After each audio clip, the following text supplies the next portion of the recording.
السلام عليكم، تحية مباركة طيبة، وأهلا بكم في راديو العالمين.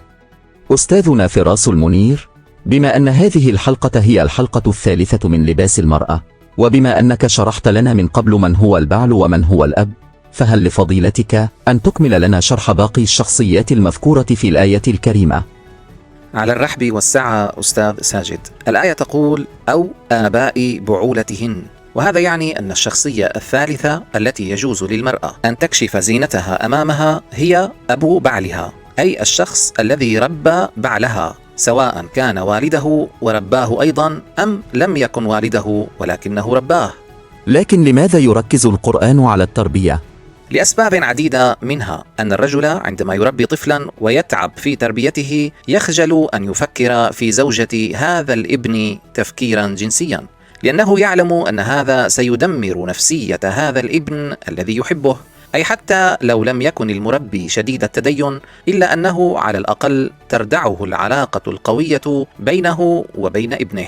بينما لو لم يربي الرجل ولده وكان كل ما يربطه به هو أنه مارس الجنس في ليلة ما، فأتى هذا الولد إلى الحياة ثم تركه وانصرف ولم يربه، وبالتالي لم تنشأ بين الوالد وولده علاقة محبة تردعه عما يؤذيه. جميل. وبما أن الآية لم تقل آباء أزواجهن، فهل هذا يعني أن أبا زوجها غير مسموح له رؤية زينتها؟ لا، ليس هذا المقصود، لأن صفات البعل متضمنة في صفات الزوج. فبما أن البعل هو من تربطه بالمرأة علاقة زواج شرعية ولكنه لا يمارس الجنس معها، وبما أن الزوج كذلك تربطه بالمرأة علاقة زواج شرعية ولكن مع صفة إضافية هي أنه يمارس الجنس معها، فنقول بصيغة مبسطة أن الزوج هو بعل مع صفة مضافة، أي أن ذكر الآية لآباء بعولتهن إنما هدفه إخبار المرأة أنه يجوز لك أن تظهري زينتك أمام من ربى زوجك، بل حتى لو كان زوجك لا يمارس معك الجنس، أي حتى لو كان هو بعلك، أي أنها تفهم المرأة أن المسألة لا تتعلق بالجينات مرة أخرى، أي ليست المسألة أن ممارسة الزوج مع زوجته الجنس ينقل إليها شيئا من الجينات وبالتالي تغطي المرأة طاقة ما مما يدرسونه في علوم الطاقة تمنع أباه أو والده من التفكير بهذه الزوجة.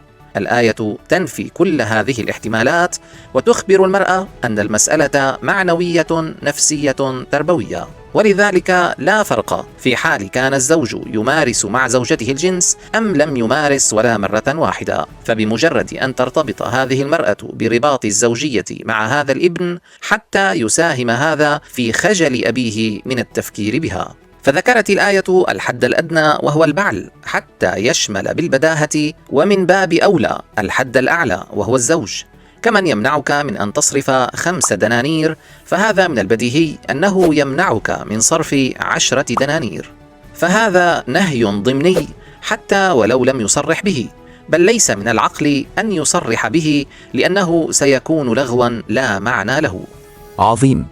برأيي، وقبل أن ننتقل إلى الشخصيات الأخرى المذكورة في الآية، فلعلك ترسخ لنا مفهوم اختلاف الأبوين عن الوالدين حتى يكون المستمعون على يقين أكبر من تعمد القرآن لهذه الاختلافات. فكرتك منطقية، والواقع أن القرآن ذهب في التفريق بين الأبوين والوالدين إلى أبعد الحدود. وهل تريد أكثر من أنه جعل إحسان المرء إنما يكون لوالديه، بينما الميراث فلأبويه، ولأبويه لكل واحد منهما السدس مما ترك إن كان له ولد، فإن لم يكن له ولد وورثه أبواه فلأمه الثلث.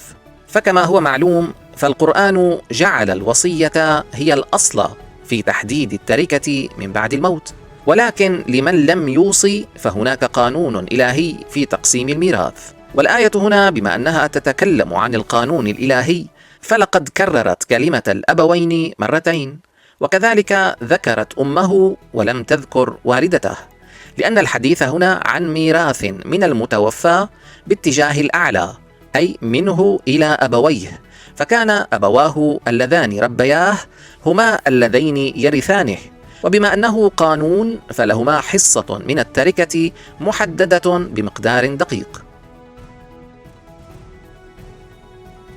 واعبدوا الله ولا تشركوا به شيئا وبالوالدين إحسانا، بينما هنا أتى الإحسان بالوالدين وليس بالأبوين. وكل الآيات التي تحث على الإحسان بالوالدين أو البر بهما فكانت عن الوالدين حصريا وليس عن الأبوين. وبرا بوالديه ولم يكن جبارا عصيا، وبرا بوالدتي ولم يجعلني جبارا شقيا. لذلك ارتبط البر بالوالدين دائما بغض النظر إن كانا قد ربياه أم لا، ليدل على أن البر يكون لهما بسبب أنهما ولداه وليس بسبب أنهما ربياه، أي لكي يركز على سبب البر. للرجال نصيب مما ترك الوالدان والأقربون، وللنساء نصيب مما ترك الوالدان والأقربون. يوصيكم الله في أولادكم للذكر مثل حظ الأنثيين.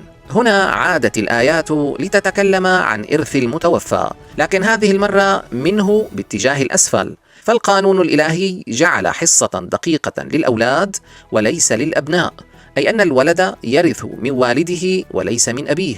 فهذه العلاقة بين الأولاد والوالدين تم التعبير عنها في البداية بالوالدين، ثم في الآية الثانية بأولادكم، فلا أثر هنا لا لآباء ولا لأبناء، أي أن الولد وفقا للقانون الإلهي العام يرث من والده ولكنه يورث أباه. وماذا عن الوصية؟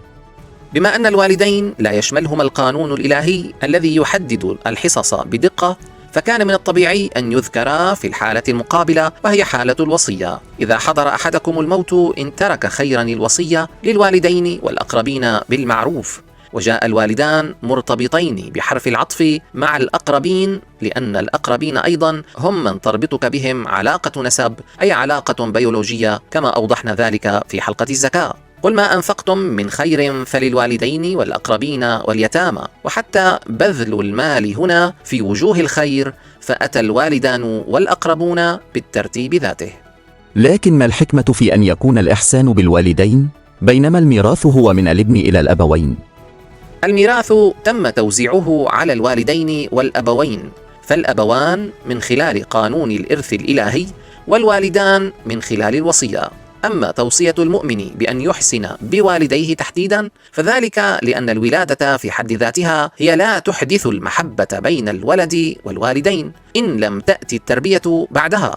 لذلك جاءت التوصية بالإحسان بهما خوفا من ضعف المحبة بينهما. أما الأبوان فلو قاما بتربية سليمة لوجه الله دون ضغط ولا إكراه ودون كبت للرأي إلى ما هنالك، فالغالب هو أن تحدث المحبة بين الأبوين والابن، ومن الطبيعي عندئذ أن يحسن الابن بهما دون الحاجة إلى توصية خاصة من الله بهما، أي أن الأبوين يدخلان تحت مفهوم رد الجميل العام في القرآن، كرد الجميل لصديقك أو لأي شخص لو أسدى إليك معروفا.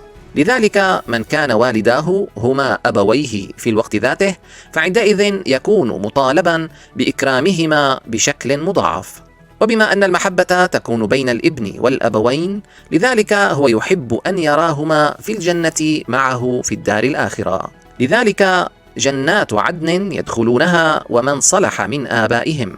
أما الوالدان فهو يبرهما من قبيل الواجب الأخلاقي، وبالتالي تنتهي هذه العلاقة بانتهاء الحياة الدنيا. ربنا اغفر لي ولوالدي وللمؤمنين يوم يقوم الحساب. أما ارتباط يوم الحساب هنا مع دعاء إبراهيم لوالديه فأولا هو لا يقتضي دخولهما معه الجنة كما لو كانا أبوين مؤمنين، فهنا ليس خبرا وإنما مجرد دعاء.